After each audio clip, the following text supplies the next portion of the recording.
Good morning or good afternoon, Smarts Mill cello players. My name is Mrs. Dinsmore and I am the orchestra director at Tuscarora, so I'll be seeing you at some point this school year.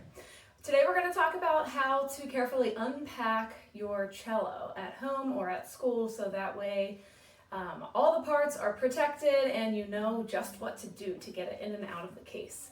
So first of all, our cases are soft, and that means there's a little protection on the instrument, but there are some parts of the instrument that we have to be careful not to bump.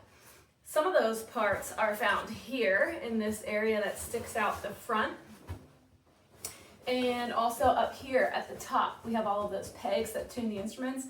Those two particular parts are really fragile, so you want to be careful when you carry your cello through your house or put it in and out of the car or go through a doorway that you don't bump any of those parts because they're not totally protected in our case.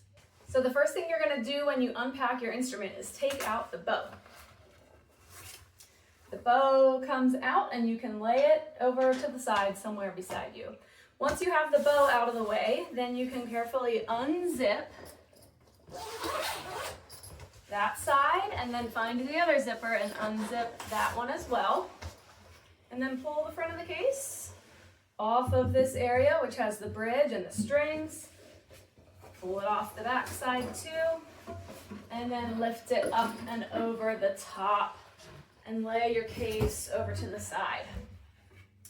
That's the easiest way to get the cello out of the case. And if you need to lay it down and walk away from it, don't ever prop it up on your chair or some other thing and walk away because it could fall or slide or get knocked over and break something.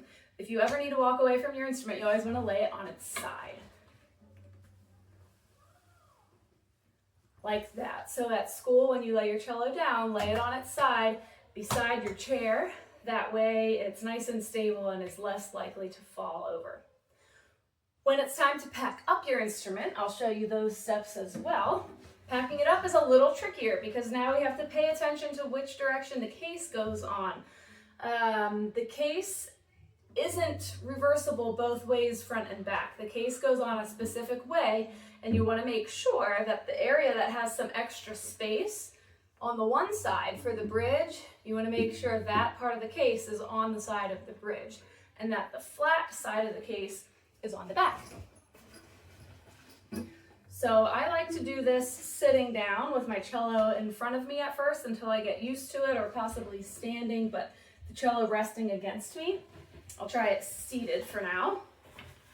We're going to open up the case and we're going to find the side of the case that has the bow holder and that extra space in the front for the bridge, and that is what's going to go on the front. First thing is carefully put it over top of the pegs and make sure it slides down around the pegs. Then pull the sides around the front and around the back. Get the sides closed, and at this point you could stay seated and zip it from here. Or if you feel better, you could lay it on its side where we know it's a little more stable. Lay it on its side, keep a hand on it, and zip it like this. You want to make sure you zip around the bottom and get the other side and zip that closed as well. Paying attention to leave the end pin out. If your end pin does not have a rubber stopper and it has a spike on the end, if you zip the case over that spike, it's going to ruin the zipper and it's going to poke a hole in your case. So always zip up until where the end pin is and let the end pin stick out a little bit. All right. That is how we pack up our cello. Have fun.